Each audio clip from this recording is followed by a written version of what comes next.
Welcome back to Dos and Toss, Season 6, Episode 20. We have a special episode. We have a special guest in the studio today. Firstly, welcome back to Dean and Brody, the regulars. Dean, just a quick one before we introduce our guest. How's the ankle going?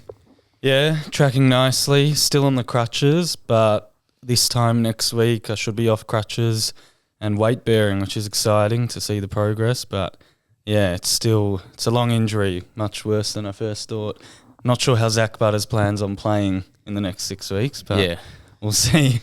And a big welcome to Ron Issko. Ron, the president of the AFL Fan Association. Welcome to the show.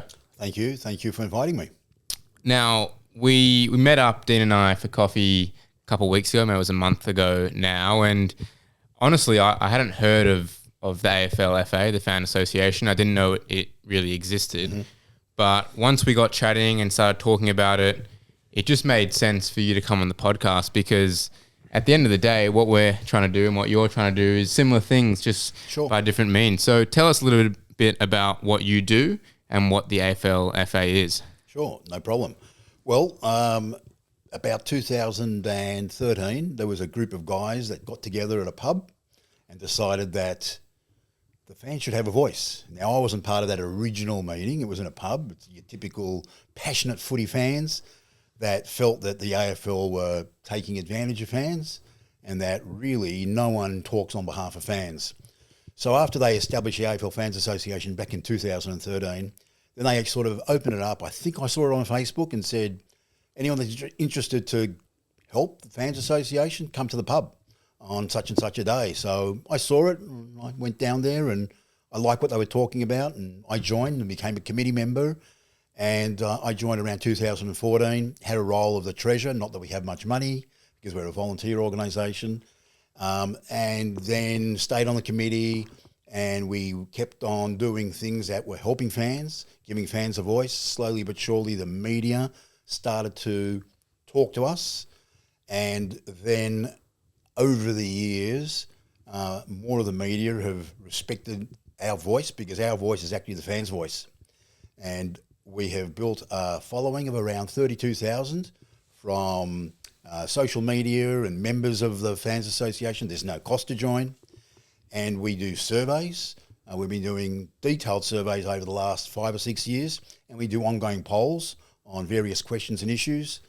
And we know pretty much, you name an issue, and I can tell you how fans feel. Now, I may not be able to give you the exact numbers and percentages, but I can tell you how fans feel about most of the most important issues because that's what comes out in our polls and our surveys. When there's a fan issue now, my phone rings off the hook, so to speak. Channel 7, Channel 9, Channel 10, all the radio stations come and talk to us and want to know what the fans feel about it. So we have got some legitimacy amongst the media. When it comes to the AFL, it's probably taken us a decade or more to get in there. Somehow I managed to, together with a couple of our committee meeting members, get in to see Andrew Dillon. This was before he became the official CEO, and we've had a couple of meetings with him since. To give him credit, he is the first one out of every single CEO of the AFL to say, okay, you are a fans representative group. We'll meet with you on an ongoing basis. Respect. There you go. And we've met with him a couple of times, and what he's agreed to is probably half a dozen meetings a season with the various heads of the departments, and we can talk about who we've met over the period, but we don't have to meet with Andrew every time. We meet with the head of umpiring, a head of fixturing. We're going to meet with Greg Swan. We're going to meet with the head of AFLW, and it's just for us to give them the view of fans, because whatever they get in terms of their surveys, their questions that they tend to ask fans might be a little bit softer, such as who's your favourite commentator, which is your favourite venue, was we ask fans things like, what do you think of the umpiring? What do you think of the stand rule? What about the fixture? They tend not to ask those questions because they probably know what answers they're going to get. So we have got valuable information, valuable insights of what they could potentially use to help them. And our approach with the AFL is collaborative. Let's meet, let's talk, because in the media, I don't want to get into any fights with the AFL because I've been told by a number of commentators and media people, you won't beat the AFL. So if you're having a fight with them, you'll lose. Doesn't matter what it is, you're going to lose. So we're not into fighting and arguing. We're into collaborating, discussing, and putting points of view across. And one of the questions that Andrew Dillon did ask when we had a meeting with him was, Ron, what do you want? What does the AFL Fans Association want from the AFL? And I put it to him plainly. We would like to have a seat at the table, which means when you're about to make a decision that impacts fans, we'd like to be able to provide you with fan feedback on what you're planning to do. Take that feedback as part of the consultation process. You'll make your decision, but at least we know that you've had the fans' views before you've made the final decision. And that's what we're trying to do. There you go. That's really powerful because from an outsider looking at the AFL, you kind of see, they just do whatever they want and there's no real, there's no mediator or someone in between, should I say, between the fans and the AFL. And that's even the relationship between the AFL and its players. I mean, you look at what happened with Jai Simkin, how he went into bat for Paul Curtis and then he got in trouble. So it's nice to know that there is an association there for us fans, because on this podcast, we speak heavily about some of the big issues on the show. Like Dean and Brody, you're pretty passionate about some of the things that are going on at the moment. Yeah, I feel like this is our 6th year. Sixth season, yep. Yeah, for all of those seasons, I've been very passionate about the fixturing in particular and the 5 weeks of buys throughout the season, disrupting the momentum and a whole heap of other consequences. And it's just very pleasing to know that there is an official fan association, and I hope throughout this podcast and the social media uploads after that we can see a spike in people acknowledging the fans association and knowing that they do get to go and have an interview with Josh Bowler is at the head of the fixturing, so your words don't go into thin air, that they actually can be used for good, and hopefully people get a lot out of this. Yeah, what I find interesting is that you mentioned it's taken, since you started, it's taken 12 years for an AFL CEO to meet with you guys. I'm baffled that it even took that long, and good on Andrew Dillon for being the person to do that, because you wouldn't have expected that. For someone that advocates for the fans directly, you think they'd be doing a better job to hear our voice and what we think. So pretty interesting. Just to specify, Ron, what type of departments are you meeting with? What type of people are you meeting with? So we agreed this year to meet with the head of fixturing, which is Josh Bowler. Then we met with the head of umpiring, which is Steve McBurney. And I can tell you a bit about the meetings that we've had with them. We met with, and I've got a little note here so I don't forget, Tom Harley, who's the COO. Tom Harley's a great guy. I mean, he was really interested about the AFL Fans Association. He wanted to know what we're planning, what we're doing, how we talk to fans. He wants to know information, so he was great. We are going to meet with Greg Swan, but I'm not sure when, but it'll be this season. And then Laura Kane and Emma Moore regarding AFLW, because we love AFLW. I know a lot of people may not, but we love AFLW. A number of our committee members go to AFLW games, and it's a pity that it's been going for, a decade? And they're still getting poor numbers. So we're there to help the AFL promote AFLW. I've been to grand finals of AFLW. I've been to regular games. And I tell you, it's different to the men's game, but it's great. Great atmosphere. And the women playing the game are so appreciative that the fans come. At the end of every game, the players come to the boundary line to just high-five the fans because they just want to thank the fans. But the game's a different game to the men's game. But can I tell you, they go in hard when they play the game. And it's a great game, but we want to help promote it. So there's that.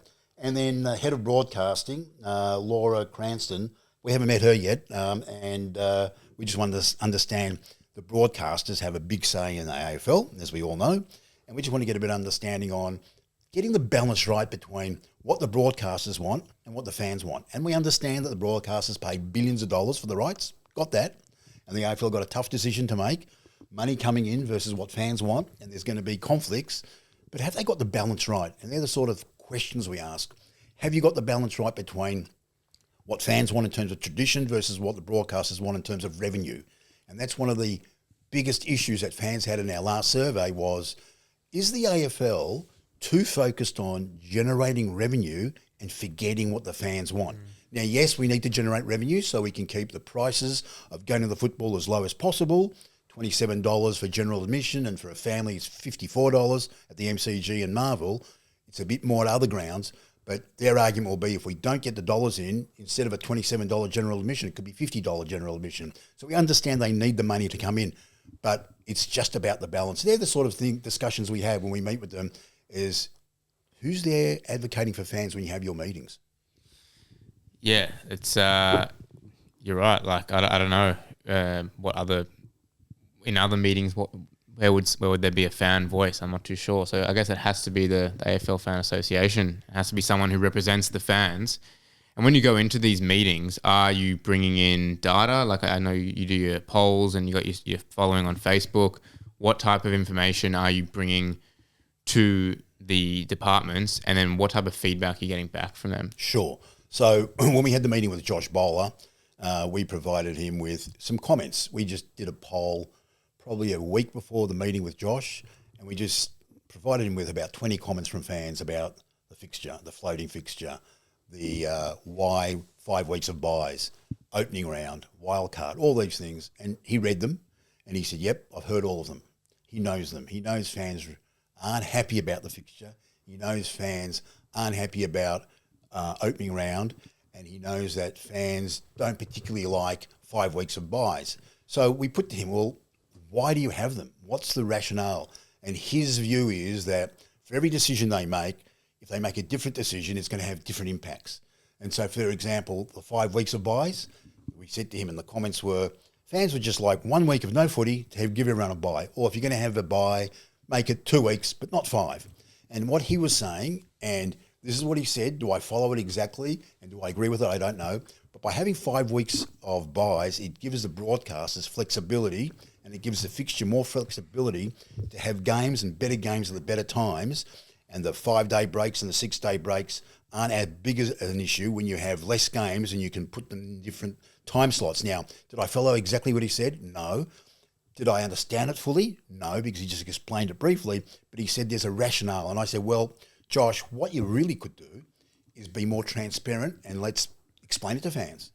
And let's understand why there's 5 weeks of buys, why there was an opening round, why the fixture has to have a floating fixture for the round 16 onwards, because fans want to plan their whole season, and whether there's going to be weddings or there's going to be overseas trips or school holiday, they want to know that they can see Hawthorn versus Collingwood in round 17 and not wait 3 weeks before they have to book get a reserve seat for that. And he said, yes, I understand that, but we have to offer the broadcasters value, and by giving them a floating fixture, they can put the best games at the best times and get the best ratings and then charge the advertisers the best dollars so they can pay AFL more money. So that does revolve around dollars. Let's not kid ourselves. But our point to him was, let's be more transparent. Yeah, it's very interesting you say that it evolves around dollars, and hence why your role is actually so important, because we look at other leagues around the world, especially the NBA, where it's pretty scary how far they've gone in terms of revenue maxing, profit maximizing. They recently signed an 11-year partnership with streaming services such as Disney and Amazon for $76 billion. And there was a research that came out that showed that if you wanted to watch all 82 games of your team, you'd have to have 5 different streaming services. So it just shows how far the NBA has gone in terms of, trying to make a profit wherever possible and just leaving fans in the dust. And that's why it's so important the AFL doesn't go down that same line. And I really like that transparency point. I think we've talked about it here for ages. We just want transparency. If there's an umpiring mistake on the weekend, just come out, explain it to us like a normal person. Don't kid us. Don't come out and say the umpiring's the best it's ever been. Because at the end of the day, we feel that the fans are the number one commodity in the AFL and deserve to be treated as so. Fans are the biggest stakeholder. We're not the most important, but we're certainly the biggest. And this is what the AFL know. And this is something that the AFL know, that we know, that they know, that we know. It's a bit convoluted, but this is what they know. If Collingwood and Hawthorn, if they decided to play the Collingwood-Hawthorn grand final at 3 o'clock in the morning, you guys are going, aren't you? So no matter what the AFL do, because of your love and your passion for your club, you're not going to boycott a game. You're not going to do anything that's going to upset your club. You'll do what you need to do as a fan to show your support for the club. despite the AFL's decision. So they know they could just about do anything and fans are still going to just follow. But what we're trying to say is let's try and put some stops to some of these silly decisions or silly ideas, like fans do not like opening round because it stuffs up the ladder and teams get a bye after round 1 or round 2, and then some teams get 2 byes before one team's had 1 bye. It doesn't make sense. So we've got to put a stop and we've got to say to the AFL, hey, that's not right. But fans aren't going to boycott a game. Fans aren't going to do anything that's going to upset the club. So that's why we need to work with the AFL to say, please listen to us. And are they listening? Like when you say that, it's all good and well to say, hey, you have a seat at the table, but is there actually anything coming into effect? Okay, so let me give you an example of our meeting with Steve McBurney, the head of umpiring. Firstly, he took us down to the Arc and we had a look at the sophisticated Arc Centre.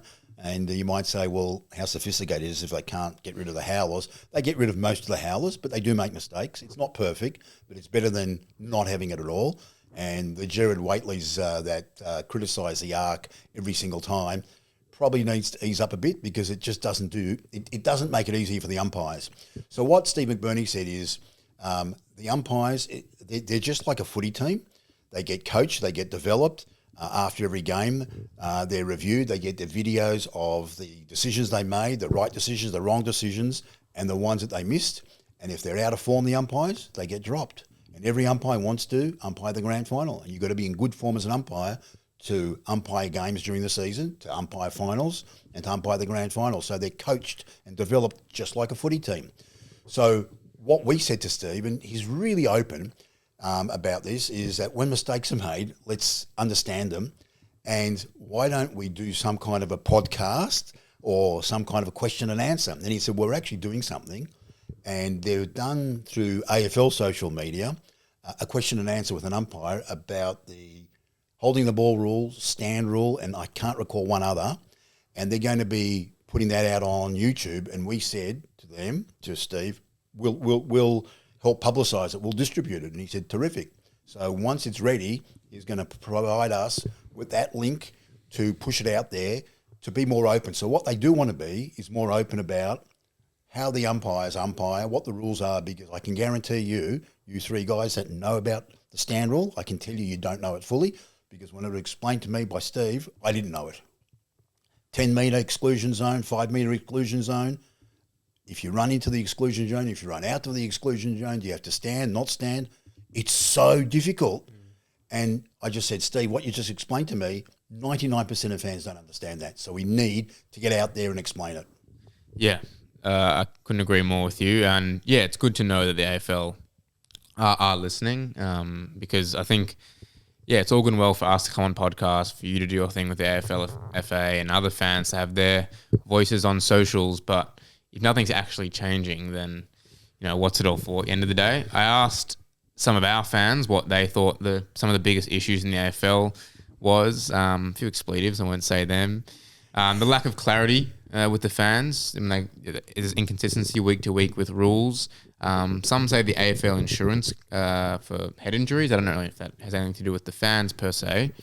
Umpiring, a lot on umpiring, homophobia and misogyny. Again, can do with fan behaviour.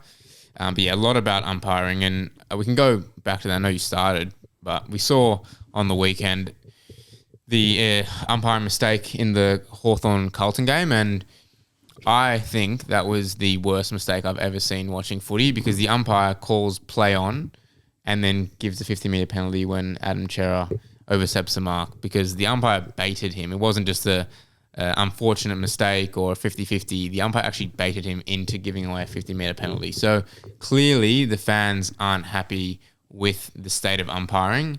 What are the AFL saying about it? So, in general, again, going back to the meeting with Steve, he understands that fans aren't happy. He knows that, and he's trying his best to train the umpires, develop the umpires, but they're not going to get better than 8 or 9 out of 10 right. They're always going to make 1 or 2 mistakes. Players make more mistakes. So, they're human. They're going to make some mistakes. It's very difficult to umpire the game, and I'm not a spokesperson for the AFL here. It is difficult. However, it's the rules that need to be clearer so the umpiring is easier. So with the one you just referred to, with Adam Chera just, going off the mark when the umpire actually called play, not even play on. He called play, which is really weird because it's a play on, not play. And then he raised his two arms, showing that it's play on. So he not only didn't say play on, he said play, which is weird. I don't understand that. And it's a very experienced umpire that did that. And then he waved his two hands, showing that it's play on. And that's when Adam Chera went forward, which rightly he should have done. Should not have been a 50-metre penalty. And what the umpire should have done is, guys, let's just reset the mark. I made a mistake. Yeah, I agree. There needs to be some common sense. I understand umpiring is hard. Like, I thought about today, they run heaps during the game. Whenever I'm running, like, I can't think straight. You're under fatigue. It's super hard to make decisions. And AFL's a 360 game. It's probably one of the hardest sports to umpire. So I have sympathy there. But there needs to be a bit of common sense. Like, if an umpire makes a mistake that you can quickly change, then just use it. And if we got the stand rule or the 10-metre protection zone and someone runs past and he's 7 metres away and it doesn't affect the contest, just let it go, because we want to see the players decide the game, not the umpires. Correct. Now, what I will say is Andrew Dillon comes out and says the umpiring has never been better. The fans aren't happy, yet the AFL will come out and say, well, the game's never been in a better spot as a whole. So you said before, fans are super loyal to their clubs, and I completely agree with you. They're not going to boycott. No. But where's this going to end up? Because is it going to end up where the umpiring, AFL actually invest more into umpiring? And do you see in the long term, fans start to look away, don't attend games as much, lose interest in the sport because of this issue specifically? So in our last year's survey, we asked fans about how often have you been to games in the previous years, this year, what are your plans for the future? And quite a number of them have said that they went to less games in 2025 when we did the survey than 2024. And what are the reasons for it? Cost was one of them. Umpiring was another one. The uncertainty of the fixture. Their team's performance was another. So the AFL can claim record ratings, record memberships, record attendances at games, but the numbers will come off. And what we have said to Andrew Dillon and the others that we've met is, yes, you are at record levels, but imagine if you listen to fans more, you could be at double record levels. You could smash those records if you allow the fans to have a bit more of a say in what's going on. Yeah, I guess it's true. Like, maybe the reason why the AFL is growing isn't necessarily because of some of the changes they're making, but it's just growing because social media is growing, and it's enables the sport to get a lot more attention online, and therefore people watch, and they're actually missing out on growth. So it's a good point you make. Dean, you're big on the fixture. I think we've had a segment on this podcast in the past few seasons where we have a gripe with the AFL, whether it's let's not be silly AFL or a disdain. So Dean, I think the fixturing is featured heavily in your segments. What's your main issue with the fixture at the moment? So Tell him what you want throughout the middle of the season. I can tell you my own proposal for the middle of the season.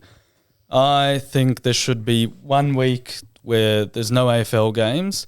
Give everyone a break, give the media a break. Kane and Kingy this week are taking a break, and it just doesn't really make sense. Every media person I listen to takes their break at separate times. Give everyone a break. Play it, have it during school holidays, and play the under-18 champs then, because when it comes to the draft, I remember last 2 seasons ago, the Super Draft, I didn't know what Lawler looked like. I didn't know his face 2 days before the draft. He could have walked past me on the street. I would have had no idea, yet this draft was being hyped as this massive Super Draft. So this enables, 1, the under-18 guys to get attention, put their champs, put their tournament on then, let everyone watch that. And 2, it gives everyone a fair break, which increases the integrity of the AFL, because we know that the fixturing is completely unfair, with some teams having a bye then, some playing other teams twice, and other teams having 2 byes before someone's had 1 bye. This is much more fair, and I just think it will do the world of good. I think everyone would be rejuvenated from 1 week off. I know us as a podcast, sometimes you just need that 1 week off. Sure. You'd rather produce quality over quantity, in my opinion, and that's what I've been saying for years. And as far as I know, a lot of people agree. And yeah, just to add to Dean's point there, with the under 18s, obviously referring to Vic Metro, Vic Country, Allies, and the other teams, I think in particular, when we went to watch our friend a few years back, the game was at Marvel Stadium, and I would say there were less than 1,000 people in the crowd. No one really goes to watch other than family and scouts per se. And I think if this was to be a standalone game where there was no AFL and you promoted it for kids and families to get down and watch the future talent, it would pay strong dividends for the AFL and keep it a lot more interesting. So I think that's also a great point from Dean. I think even in the second half of the year, now that you know the players from that bye week, you would follow your guys. And if you're in a position like a Richmond, for example, who has a high pick, you'd be looking, okay, I saw this guy play when the AFL had their bye. I'm going to watch him in the second half of the season, and then maybe I'll go to the grand final, something like that. 2 comments I'd make. It's a great idea, and I think I've heard, because we get a number of fans writing into us to say, here's how to do the fixture, and it's pretty convoluted, and it sort of makes sense in some hand, and on the other hand, it's a bit too complicated. But what you've suggested, can I ask you, I don't know if you already have, put it in writing to the AFL Fans Association. I tell you to do every single time. I will, at the next time that we have our meeting with Josh Bowler, and in fact, Josh has said, if you've got ideas, send them along. I can, on your behalf, on this show's behalf, I'd love to send that to Josh and ask for his comments. Now, when we asked Josh about stopping the AFL for the week and get all the buys out of the way, his reaction was, we've sold to the broadcasters a product, and the product goes for every week during the footy season without any stopping. And so if there's a reason to stop the AFL for 1 week, it's got to be a very, very good reason for the broadcasters that paid a lot of money. Now, we don't know the financial side of all that. However, if we put up a good case of something that would make sense, that is worth the broadcasters to stop AFL and focus on this, well, look, nothing can happen unless we offer it to them and say, what do you think? Now, they might not even read it, but now that we've got the contact with Josh and we exchange emails with ideas, I'm prepared to take your idea or this broadcast idea and say, and not only just send it to him, ask him for a response. I think you should definitely write something down. Yeah, I'll get cracking, you know. Yeah. Got a lot of spare time on my hands with the injury. If you get it to me in the next hour or so, that'll be fine. How they call him letter to the editor all the time. No, I agree. The fixturing is a big issue. And again, I don't know all the financials and all the ins and outs, but I'd love to know the data, or at least the consensus between how fans feel about the game in the first month and the last month of the home and away season as compared to the bye rounds.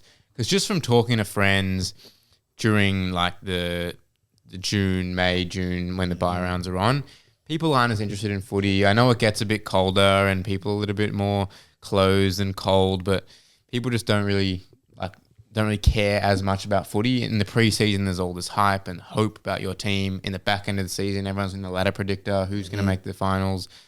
So I understand that there's other factors involved, but I'd love to just see what fans think about the game generally during those bye rounds.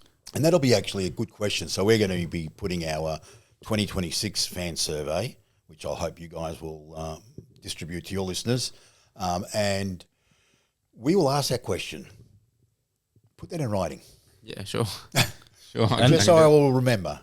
Just another one on the fixture. Obviously, we don't know the financials, but when you do have every team playing, which I don't know what they're going to do when Tassie comes in, but that's a conversation for another time.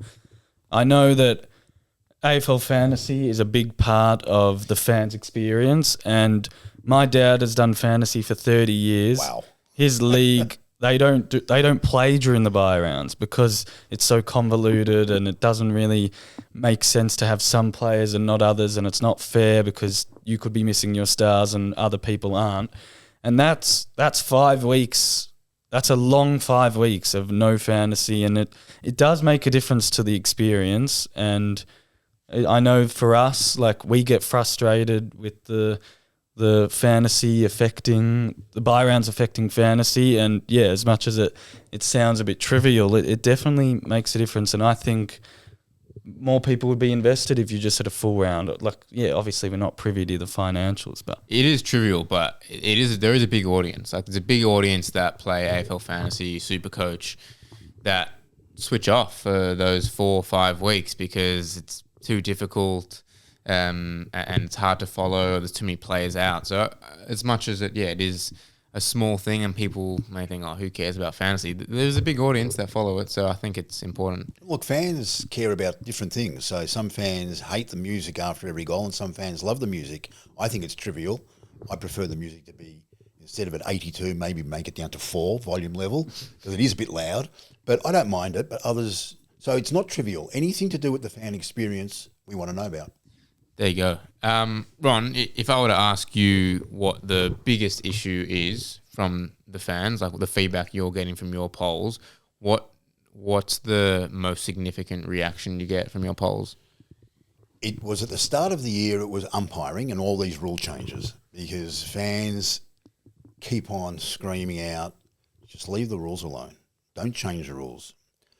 But probably equal to the umpiring inconsistency and the changing of the rules would be the focus that the AFL have on revenue at the expense of the fans. So, the broadcasting deals, because the broadcasting deals mean we have the floating fixture. It means we have 5 buy rounds. It means we have opening round. It means we have wildcard round. And I'm not sure fans really like all that. So it would be a combination of umpiring inconsistency and the difficulty of rules as one, and the other would be this focus on revenue. But the focus on revenue takes into account a poor fixture with the floating fixture and all of that, and the inequity in the fixture. And some teams play Collingwood once, and some teams play Collingwood twice, and that means more revenue for clubs, and it becomes really complicated, and fans sit back and just don't understand. So they would probably the two. The ones that usually come in is affordability. It's a family of 4, mum, dad and 2 kids. You can get a $54 ticket for the MCG. For Optus in Perth and for the Gabba and on the other stadiums, it's more expensive. And the food and the drinks, and by the time you come away, you spend $150 for a family of 4 quite easily. So fans are concerned about that. And probably not as much of an extent, but it still is, gambling advertising. Fans, particular mums of younger boys and girls, don't like the fact that their 10-year-old can tell you who is favourite, overs and unders, I don't even understand that, and multi-bets. How can a 10-year-old know that? That's a concern, because that means we are, in a way, grooming our next generation of gamblers, because they associate football with betting, and that's not good. Fans want betting at the ground, betting on TV, betting, advertising betting to be stopped because they're worried about their kids. Yeah, and it's definitely a culture thing as well. When you think of football and these multis, they kind of go hand in hand. Australia actually has the largest gambling losses per capita in the world, so it's definitely an ongoing issue. And people who are promoting some of these like sports bet gambling companies, it's not doing any help.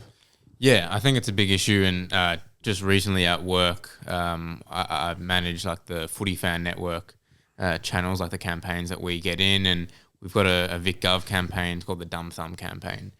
So that all the like fan channel podcasts are putting on their campaigns to set deposit limits and fight dumb thumb. So I think that's really important. It's something that I'm quite passionate about as well, because I remember being 17, 18 and I finally get to 18, I can finally put on a bet on, and I did it for like a couple months, and then I realized like this is stupid. Like it's just not where I want to go, and like I typically am a bit of an addictive person, so I don't want to get into any of that stuff. But yeah, I think it's a massive issue. I don't really like going to games and hearing people talking about their multis because where it leads. I can't say I know someone personally that is struggling with gambling, but you hear about it a lot. And even, like, I don't want to single them out, but someone like Dan Gorringe, who is a massive advocate for mental health, and he's spoken about that. But he's also a big promoter for Sportsbet. Same as someone like Will Taylor, who again, like I'm big fans of these guys. I think what they've done for mental health is more than I'll ever do. So kudos to them. But then they go and promote Sportsbet. Is it a bit of a double standard? Well, actually, tangent to that, there was a parliamentary inquiry into gambling about 3 years ago. And NRL, AFL heads, back then it was Gil McLaughlin and the NRL head, whoever he was back then, had to front up to the parliamentary inquiry about gambling advertising. And the report came back, and the recommendations, which the government hasn't accepted yet, they had about 20 recommendations, and one of them was to reduce the gambling ads significantly, none at the game, reduce them on television, have them at a later time on television, get them off AFL tipping competitions, or where you do your footing tips, get them off that. And interestingly, the parliamentary inquiry used stats from our survey to show that fans, 78% of fans don't want advertising at the ground and 76% of fans don't want advertising on TV. They used our data in the parliamentary inquiry to say, this is what the AFL Fans Association say fans don't want, and that is gambling advertising. So if those recommendations are taken up by the government, well, then there will be some changes. And there have been some changes this year. I think at the MCG and Marvel, there's no gambling advertising. There still is gambling advertising at some of the other grounds, but at the MCG and Marvel, there's no gambling advertising. So something has changed. And the more pressure we put on, the more it'll happen. Well before you guys, you probably don't know this, you may have read it in history books, there used to be the same issue with cigarette advertising. You can't get rid of cigarette advertising because it'll destroy the industry. Well, we got rid of cigarette advertising and the industry's not destroyed. You can't get rid of gambling advertising, it'll destroy the industry. No, it won't. We can do it. So do you think there's a world without them completely in the AFL? I think there's probably a restriction. So there'll be gambling advertising later at night, or gambling advertising if you're over a certain age, or gambling advertising to make sure that the younger kids don't see it. There's a world there. Outside of that, that's above my pay grade to know. Yeah. Do you know how much the AFL rely on the gambling ads? Okay, so some of the journalists have done some analysis, and don't quote me exactly on the numbers, but Sportsbet's the biggest gambling advertiser with the AFL. I think it's Sportsbet. And I think that's worth 15 million, but don't quote me. It could be 20 million, it could be 10 million. But every single gambling organisation that allows AFL betting, the AFL clip the ticket when you bet on, when you use that, the other organisations, when you put a bet on them, nothing to do with sponsoring the AFL. And I think that's worth $30 million. So the AFL collect $30 million by clipping the ticket whenever anyone bets on AFL. It doesn't matter which company it is. So potentially the AFL could be generating anywhere between 30, 40, $50 million from gambling. So there'd be a black hole in their budget if there was no gambling advertising, no gambling sponsorship. Yeah, and then they'd probably have to raise prices of ticketing and other stuff, and then we'd complain about that. So yeah, you understand. Yeah, so rather than saying get rid of it, let's discuss ways to make it better for fans. And I think the younger generation is one aspect, but you alluded to it earlier. I think the mental health aspect and gambling are inextricably linked, because we talk about mental health, should there be a mental health round, and all the issues which are pressing the fans. I think gambling and the addiction of gambling, it has to be linked there somehow. And it's not just, let's prevent young kids from seeing this. It's our generation, it's generations above us. Yeah, it's, absolutely. Yeah, and it needs to be addressed. And I for one, I just can't. I know that there are people there trying to address mental health, but when they are sponsored by gambling associations, I find it hard to listen, and I find it hard to listen to that double standard for various other issues. And yeah, definitely it's not a click of the finger fix. There's a lot of little intricacies involved, and it's just an issue that I think needs to be addressed more than it is currently. So doing our survey, doing our polls, it's always in the top 5 gambling advertising, and I think it'll stay there in the top 5 issues that fans and in terms of what we give the AFL, one of the questions came before about what do we give the AFL. The AFL get all our poll results. The AFL get our survey, our annual survey results before we go to press with it. So we give it to them in advance. So they have everything that we have. They know exactly how fans feel about every issue. They know.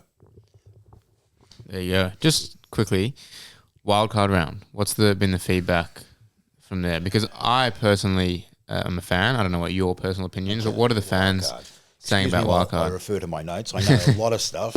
My wife says useless stuff, but I know a lot of stuff. I think this is more prep than anyone has ever done on the podcast, including us three. So let me refer to, and there was a survey we did when the wild card came out, when they announced the wild card, and it's like 77% of fans were against the wild card. So this is when it was announced. We're going to have the wild card round, 7 versus 10, 8 versus 9, and it's in the week of the bye before the rounds. And so when you think about it, people thought, and the comments were, we're rewarding mediocrity. A team finishing 10th normally wins 10 games and loses 13. So you want to give a team that's failed the season a chance to win the premiership? Are you seriously going to take the premiership? If you go on this run of 5 wins in the finals, you've actually failed the season and yet you're going to hold up the premiership cup. Are we going to put a little asterisk next to that? Or are we going to say, no, that was fair income? So fans were saying, no, don't like it. Fans have changed a little bit. The view is now, gee, Carlton could make it. Not that we care. GWS could make it. St Kilda could make it. And it's shown a bit more interest in fans where normally they'd say the season's over. So there is something. And those 2 games, 7 versus 10, 8 versus 9, they'll be packed out. And so in a roundabout way, the AFL might be right in bringing it in. But seriously, when you think about a team that's failed during the season to make the finals, I would have thought the best thing is you don't make the finals, get better, as opposed to let's reward you with a finals game. So to answer your question, fans were against it. 70%, nearly 80% of fans were against it, but I think it's changed a bit. And if your team's in the wildcard round, you're going, aren't you?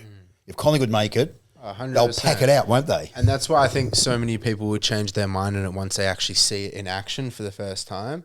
You know, people are starting just to realise, okay, now we can make a push for the top 10. Yes. Things could be interesting, especially for North Melbourne. You look a couple of weeks ago, that would have been huge for them. So now that people are actually starting to realise, oh, this is interesting, that's when they kind of hop on the bandwagon. And there's nothing wrong with admitting, maybe I was too quick to jump and say, but we'd like the AFL to do that too. Maybe we were too quick to put this rule in, like the lasso last touch rule out of bounds, and if it flicks the player on the leg there, then it's a free kick to the opposition. That wasn't meant to be the rule. The rule was meant to be a handball or a kick, not an accidental flick off below the knee and it's a free. No, they should fix that. So just like we, the fans, will say, maybe you got the wild card wrong, AFL should come out and say, well, maybe we got some of these rules wrong. It's okay to say you got it wrong. Yeah. My wife tells me that all the time. No, I fully agree with that. I've been saying that all the time. Like, if we can admit I was wrong, I'm someone who was against the wild card and I've really warmed up to it the past month. I just don't think the first round should count as finals. I think the 7-10 should stay as a wild card game, not a finals game. Other than that, I'm a fan of it. I'll say I was wrong. And like you said, the AFL should say they were wrong because we don't expect 100% accuracy from them, you know. Matt Stevick's the most decorated umpire. He's had a howler. Just the AFL needs to admit it was wrong and move on. I think we need to see more of that, and that ties back to the fans being treated as regular people and not babies. Yeah, big on accountability, Dean. And the AFL were pretty accountable in the past few years. That seems to have stopped a little bit, though. So Laura Kane used to come out and when she was running the whole football department, which was a massive job, and she would come out and explain some of the rules, right or wrong, and then all of a sudden it stopped. And I asked Steve McBurney about that, and he said, yeah, we'd like it to continue, but maybe he doesn't make those decisions. Maybe it's further up the chain that make the decisions. But it'd be refreshing to say the ones that you think we got wrong, we actually got right, and the ones that we definitely got wrong, here are the howlers, let's explain it. Because sometimes when you see and understand the rule, like the stand rule that we don't really understand, if that's the rule, the umpires have to rule that way. But if it's not the rule, well then if fans don't understand it, we're going to put our heads in our hands and go, what was that? So it was one where I think it was Ben Miller was running with Max Gawn, and a Melbourne player took a mark on his own, and because Ben Miller and Max Gawn ran within 10 metres of the player that took the mark, Miller had to stop running with Gawn and stand the mark and let Gawn run by himself. And is that really what we want? Yeah. I don't know. So maybe they have to fix that rule. Yeah, I agree. I hope that it goes both ways, like you said, Dean. That the fans can admit, hey, we're warming to this, or maybe we got it wrong initially, and the AFL can do the same. I just hope that AFL don't exploit this wild card thing and say, hey, look what happens when we do change. We know you're not going to be a fan of it, but look, it's going to work, and then continue to go on this cycle, because I understand that no matter what the AFL do, if they make a change, there's going to be pushback, and it's probably going to be the majority. If we never made any changes in the AFL, then this league wouldn't be going very far at all. It wouldn't have evolved to what it is today. So I understand that change needs to happen, but I just hope it's measured and controlled. And so that's where we keep on talking about, can we have a seat at the table? Can we collaborate with you? Can we understand the rationale? Can you be more transparent? Can we put to you the fans' views from what we get as opposed to the fans' views that you might get, because it could be a bit different, and that's okay. But then if the fans know that our views have been at least considered and they've made a decision, because right now fans don't believe that the AFL listen to fans. They just don't believe it. Yeah, I agree. Like I didn't think that we really had any voice aside from making noise on socials and just podcasts and creators. I don't feel like we were being listened to at all, which is a shame because we are the biggest stakeholder, as you said. And one of the other things that hopefully will happen this year is the new chair of the commission, Craig Drummond. We contacted him via email and we asked to have a meeting with him, and he said he's going to get around to all the clubs first, and later on in the year he'll meet with us. So if we can speak with Craig Drummond and have an ongoing working relationship with Craig Drummond, the chair of the commission, because the previous one wasn't that interested to talk to fans, but Craig Drummond talks about footy, fans and the future. So they're the three, if you like, pillars. So we're one of those pillars, and we'd love to talk to him. So we have had a number of email conversations, and he will meet with us. So what we want to do is just work together with the commission, together with the AFL, and collaborate, more transparency, and whatever records they think they've got, you listen to fans more, and we're going to smash those records. Yeah, that's exciting. As a fan, it's positive to hear. Is there anything that we've missed? Because I'm curious. Have you, throughout your tenure, what's the most niche or random fan thought or aspect that you've had come up on your table? Has there been any really strange ones, or just ones that we wouldn't expect? Okay, let me think of that. We always get here's the best fixture. Yeah. So we get that. What else do we get that would be strange? Let me think about this. Not strange, but makes sense. Have a double header, AFLW and AFL game. Yeah. like the curtain raisers? Yeah. Well, they don't like to call it curtain raisers because it sounds like they're below. Taking It's away like a from double header. They're both important. So there's that. Yeah. I'm trying to think of other things. Go back to the one umpire or two umpires or three umpires, not four umpires. That's weird. Yeah. Weird was the one umpire. Yeah. I can understand three umpires, which is another thing we talked to Steve Burney about, and he's got reasons why there's four umpires versus three umpires. But off the top of my head, nothing really strange other than could we have each team playing each other team before we double up, which I think that's pretty mainstream, isn't it? You want to play each team first. But nothing pops into my head about really strange other than go back to the one umpire system and let's get the VFL venues back so we can play footy in the suburbs, which I don't think could happen. Collingwood's a bit of I don't know what the Victoria Park's like, is it? It's not great. Not It's great. not great. There's a reason we don't play there anymore. Right. Yeah. It's very muddy during winter, actually. Right. Yeah. I'm curious in your notes when fans have submitted their issues with the game. Is anyone talking about the decline in Indigenous players? Look, no one has mentioned it other than what's been in the media. One of our patrons is Sheikh Cockatoo Collins. So we have a number of patrons, and we refer to him whenever there's any Indigenous issues. If there's any racism or anything, we can just say there's no place for racism in football or in society, but then we will refer to Shay to tell us what it's like when it happens. So that's a good question about the drop in Indigenous players in the AFL, because they've mentioned it a few times. Yeah. I think the AFL are trying their best. But that's something it's that pretty we could, substantial. It's that's gone something that from we'll like talk to Shay about and find out why he thinks that's happened, because they're part of the game. They should be there, and they should be there in greater numbers, because the skill of their Indigenous players is how do they do it? they bring the best highlights, do. that's for sure. Cozzy Yeah. just taking a mark on Nang, Incredible. just as you do on a Sunday arvo, and Could have spared, done it at another club, not us. Well, they're the bums on seats, or as Dean like to say, the bums off seats, because they get you standing up and in awe. So are you up for that, Mark? the Cozzy one, I think I sat down.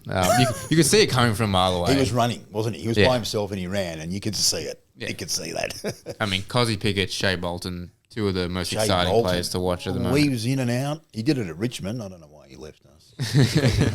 I want to circle back, and I know it's not really going in order. Just the last one on the umpiring.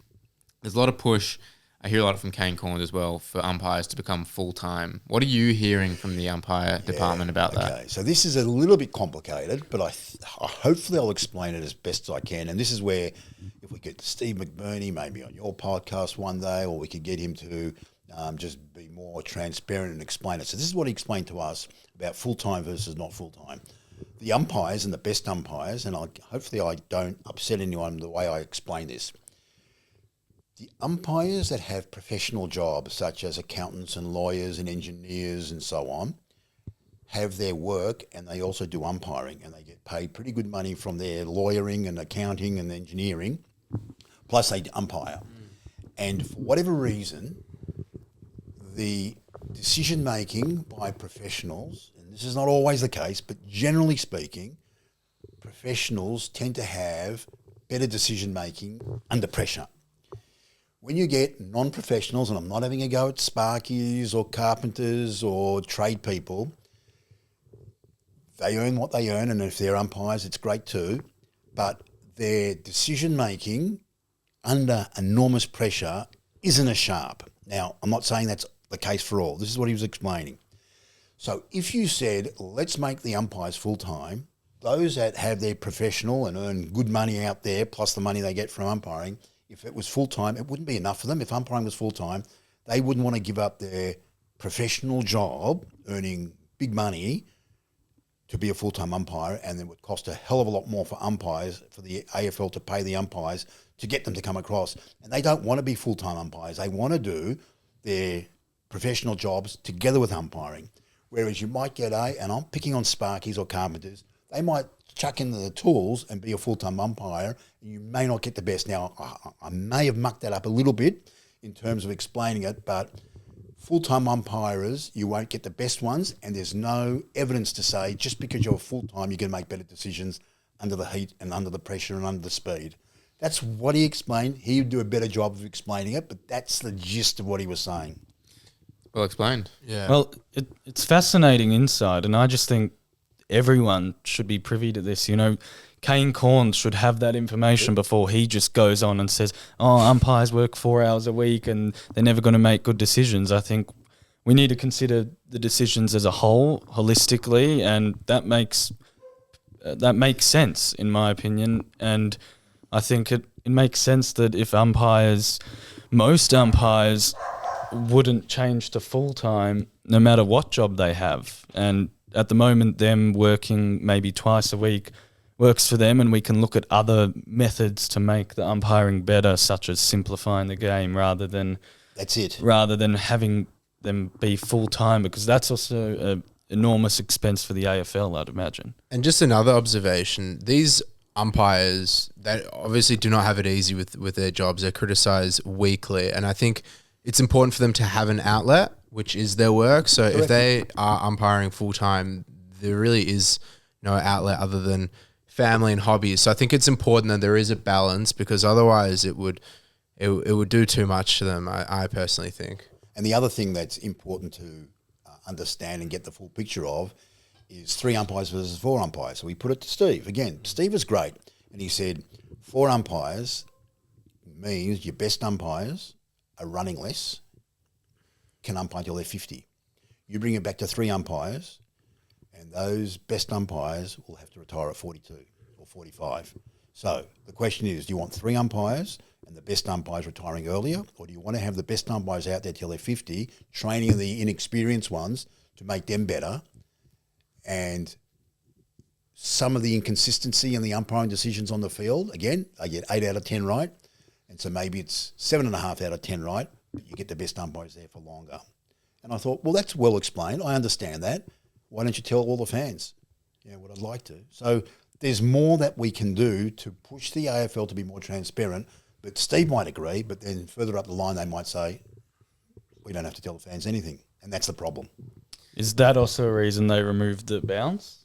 Because I know that a lot of umpires were nervous, but also if you have back issues like Andrew Carazzo wanted to go into umpiring, but probably because of the physicality of AFL, that prevented him from going down that path. So you want to have umpires making decisions all day, and the bounce, how many times does a bounce happen for each umpire? Not that many. So you don't want to rule out an umpire because, 6 times during the game they're going to have to bounce it, and they don't bounce it well, so then they're not chosen, but yet their decision-making is brilliant.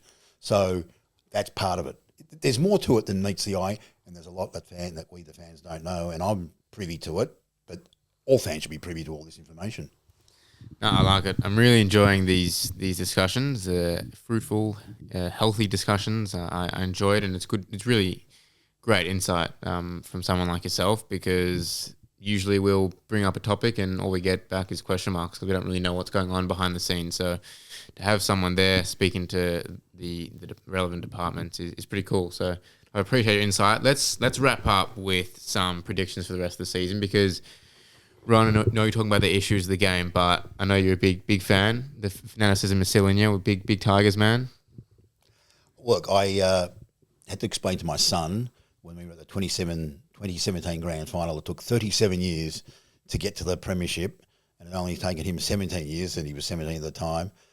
So I've had my fair share of, when I was younger, some success, a big gap, and now some success. Now it's gone down a little bit. But in terms of any predictions for the season, I think it's Fremantle versus whoever can make the grand final. Okay. Dean? I think it'll be Freo Brisbane, and I'll go Brisbane. I think it's really just between those two. I mean, anything different, What about Brody? Sydney, yeah. Well, what do you reckon? I think Freo Sydney. I thought it was a great 3 quarters of football, and then Freo just put their foot on the pedal in the last quarter. I think it would be awesome to see that in the grand final. I would like. I think it'll be Freo Hawthorn, and I think Freo will win the grand final. I'm only saying that because I ruled out Brisbane about 6 weeks ago, and they've won every game since. So I got to stick with my word. What about Melbourne? I think we're capped at a semi-final. I think we'll probably win if we finish in the top 6 or wild card. We'll win that first one and then lose the second one. How would you feel losing in a wild card? Not good. I wouldn't be happy. Would it feel like a bit of a failure, or because at the start of the season, if you asked yourself that question, you'd be, "Oh, we got to the wild card. That's great." But now that you're pretty comfortable ensconced in that top 6, I don't know if you'd be happy to just walk after 1 week. No, I wouldn't. I don't think back to how would I feel at the start of the year. I'm week to week. Like if we are where we are, and we're proving that we can match it with some of the best teams, then no, I'm not happy if we lose a wild card. And that wild card's going to be against either St Kilda, Carlton, Collingwood. So to lose to one of those teams at the G after we haven't won a final at the G since 2018, I would not be happy at all. So I hope that we win at least one final at the G, to be honest. Quick one, Brownlow, is it Nick's to lose, Ron? Oh, I'll give it to him now. Yeah, I reckon. It's going to be a boring night. Stiff. Yeah, it sucks because the night's going to be boring. But I think what will be fascinating is to see whether he breaks the record from Cripps. What did Cripps get? 45. Was it 45? Yeah. It was amazing, 45. To get 45. Yeah. He could break it. He could break it. This is another thing that comes back to the fans. I think they changed the rules on umpiring. They can check the stats now, and I think that's something the fans wanted after the last few years we saw when it came to the poll. Some interesting three votes. Very. I just hope they don't rely too much on the stats and still get a bit of a feel for the game, because they do have a unique view on the game, the umpires. Coleman medal. Who's leading at the moment? I believe it's Charlie Curnow. Yeah, he's in good form. Yeah, I think I'll give it to Charlie. I'll give it a Charlie, but it should be Gunston's. Best abilities availability, Dean. Yeah, I'm going to Kerno, but, shout out to Logan Morris, who is in third place and bloody impressive. He's still really young, so to have 43 goals this time of the year is awesome. Yeah, it's a good shout. I'll stick with Kerno because I had Kerno at the start of the year as well. So, I think it's Charlie's to lose now. We'll go through the tips. We go through the tips every week, but I want to just have a shout out to the competition leader. So we have a Dos and Toss tipping competition. And in first place, I'm up to 13th. In first place, Jace Nirens. He's on 115 tips. Dosser Carp is in second with Sonny. So he's given up the lead, Dosser. Yeah, we gave up the lead last week, I believe. So Sonny Allergem is in third. For round 18, we had a few nines. We had Sam Pam, Giddy Banky, Nick the Dacos. Don't know if it's the real one. My uncle. Oh, it's your uncle? Yeah. There you go. Shout out to the Stiglitz. Josh G and Jack 2000 Jacko all got 9. So shout out to those boys. Dean, how you going with your tips? Got 8 on the weekend. Pretty standard. I think everyone who got 9 would have got the GWS upset over Geelong, but I'm still in the 30s. So, I haven't had the greatest year in tipping. Ron, are you a big tipper? Yeah, I have a tipping competition with some of my mates, and I'm one off the lead, and I got 9. I tipped GWS. Wow, there you go. Only because I wanted to catch the lead. I was one behind, and I thought GWS are hot and cold, and Geelong look a bit cooked at the moment. So I went for that one, not knowing that they came back from almost 40 points to win. Yeah, fantastic last quarter. It's such a surprise, GWS. You just never know what they're going to show. And you ruled out Brisbane earlier in the season. Went the early bird. I'm going to rule out Geelong. I think if Jeremy Cameron isn't there, he's gone. He's by far their most... Interview? Yeah. Getting interviewed straight after surgery. Like, if you interviewed me after anaesthetic, I don't know how I'd... Expletives. Yeah. Or out of it. Like, he was providing... character. Providing some comedy, but I'll rule out Geelong without him. I think he's more important than Stewart, Holmes, Baz. By far their most important, and they can't win without him. I almost agree with you there, Dean, to be honest. Brody, shall we read out the games? Yeah, Thursday night. Jeez, this would have been a 2010 special. Geelong versus St Kilda. Where at? 09. It's at GMHBA. Yeah. I'm just going to go for the safe one, Geelong. They can't lose 4 in a row, can they? Yeah, I'm tipping Geelong. Yeah, I'll go Geelong. But I think close. Yeah. I'm going to go Saints. Okay. Yeah. Sydney versus Adelaide. This is at the SCG Friday night. Good game. Yeah. Look, play it safe. Sydney at the SCG are hard to beat. Richmond nearly got there, 114 points behind. Dean? Sydney for me. Sydney. Although, another close game. Port versus Freo at Adelaide Oval. Freo. Yeah, Freo. So Port will be without Butters, Georgiades, and there was one other big injury. Juan Francis suspended. Juan Francis and Rosie's suspended. out. Juan Francis got suspended. Yeah. Yeah. I don't have a team to field in fantasy. That's their best 4 players. Oh, maybe Alir. He's probably... Just on the Horn Francis one, he gets 1 week, but Josh Weddle gets 3. It's very similar actions. The bump, knocking out a player, or in Weddle's case, breaking a jaw. But I just don't understand. Something we didn't that really talk about much was the MRO. Yeah. I wish we could, but we've gone pretty long already. So, that's also another. Do you get much feedback about the MRO, or? We do get it. It's the comment is it's inconsistent, and Collingwood are always looked after. Yep. Sounds right. I agree. I know you agree, Chase. Freo versus Port. Who are we tipping? Yeah, I think we all went for it. Go Freo. North versus Melbourne. This is at Marvel. Melbourne don't like Marvel, but they're too good, Melbourne. They're too good. Max Gawn is unbelievable. Melbourne. Yeah, D's. Melbourne, but not a lot of confidence at all. Saturday night special. Collingwood versus Carlton. Oh, I don't like either team. Collingwood. Yeah, this is the worst Collingwood forward line I've ever seen, but Collingwood. Carlton frauds. West Coast versus Brisbane at Optus. Brisbane with their reserves team. Brisbane. Yeah, Brisbane. Brisbane. Richmond versus Hawks at the G. Richmond will win the warm-up, but Hawks will win the game. The warm-up. Yeah, the Hawks. Yeah, Hawks. Hawthorn, pretty easy. Easy tipping week. Then we've got Western Bulldogs versus Gold Coast in Gold Coast. The Doggies.